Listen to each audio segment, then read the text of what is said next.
पटना में आए हुए थे, वहाँ पे आम पब्लिक इकट्ठा नहीं हुआ था, इसलिए यहाँ पे पब्लिक दिखाने के लिए हम लोग को बुला के लिए लेके जाया जा रहा है। बस बिहार के सिवान जिले में भारत के प्रधानमंत्री श्री नरेंद्र दामोदर दास मोदी का रैली था। जी हाँ, आप सभी ने 20 तारीख को मोदी जी का रैली देखवे किए, लेकिन देखे उस समय आपको मैं बता दूं, उतना भीड़ देखे, उस भीड़ के पीछे की कहानी क्या है तो आपको मैं बता दूं कि सिवान में हर एक जो सरकारी कर्मचारी थे, सरकारी लोग थे, जो चाहे स्कूल हो, चाहे आंगनबाड़ी सेविका हो, चाहे कोई भी हो, सारे का छुट्टी कर दिया था। बस भी रोक दिया गया था ताकि जितने भी लोग इस रैली में आ सके उन सभी को उस बस के द्वारा उस रैली में, उस भीड़ में एकजुट कर सके। तो दोस्तों पता चला ये है कि जितने भी सेविका थे वे उनसे ये बात पता चली है कि वो कह रहे हैं कि हम लोग को छुट्टी कराकर जबरदस्ती उस भीड़ का हिस्सा बनाया गया है और हम लोग नहीं आना चाहते थे, इसीलिए हम लोग को छुट्टी करके और हम लोग को बस में सरकारी कर्मचारी चाहे जो भी हो वो हमको लेकर गया है। और देखिए कुछ इस प्रकार की बातें कह रही है जो महिला नहीं जाना चाहते थे, वो देखिए भीड़ का हिस्सा बनाया जा रहा है।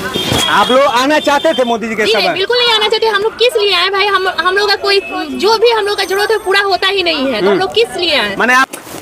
मैं आपको बता दूं कि भीड़ वैसे ही नहीं जुटा, भीड़ के पीछे ये सब कहानी छुपा हुआ था और मोदी जी आए, बड़े बड़े बातें किए, विपक्ष वाले को दोषी ठहराए कि जंगल राज के बारे में बताए और पलायन के बारे में भी विपक्ष वाले को ही दर्शाए। मोदी जी को सिवान में आना और बिहार में भाजपा और एनडीए का वोट पाना ये उसका एक चाल था, क्योंकि मोदी जी जब पहली बार आए थे तो कहा जा रहा था कि बम फूट रहा था, तो कह रहे थे कि पटाखे फूट रहे हैं। अब वो उस समय की बात नहीं रह गई मोदी जी के भीड़ उतना जुटाने की, अब जबरदस्ती लोगों को ले जाकर भीड़ जुटाए थे। आप सब देख सकते हैं भीड़ काफी ज्यादा जुटी हुई थी और लोग भी कह रहे हैं कि इस बार लोग गए थे लेकिन जबरदस्ती सिवान के सारे बस सरकारी थी, वो सारे के सारे बस को उस भीड़ को जुटाने में एकजुट लगे हुए थे। और उसी में जितने भी यूट्यूबर मीडिया है, ग्राउंड लेवल का मीडिया है, वो सब पूरा पर्दाफाश कर रहे थे, क्योंकि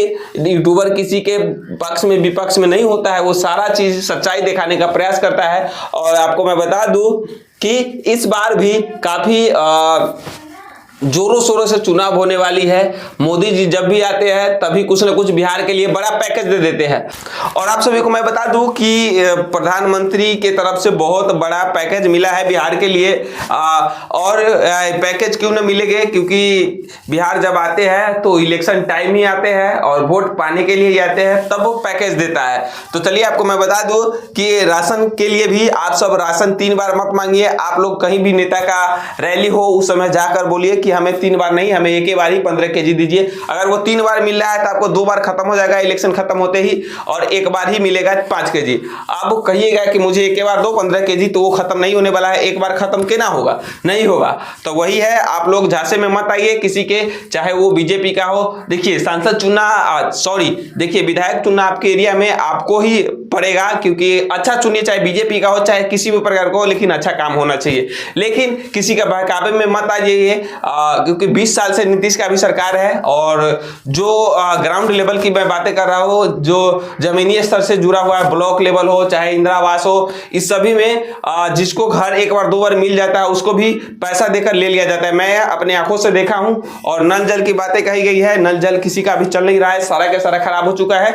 और इस बार अपना नेता, अपना सांसद, अपना विधायक अच्छे से चुनिए ताकि सरकार आपके ऊपर में बैठे वो अच्छे से सुन सके और अच्छे काम हो। चलिए मिलते हैं आप सभी से एक और नए वीडियो के साथ में। और क्या कहना चाहते हैं, पीएम मोदी के रैली में भीड़ जुटाने का प्रयास मोदी के लोगों के द्वारा किया गया था, तो इस पर क्या कहना चाहते हैं?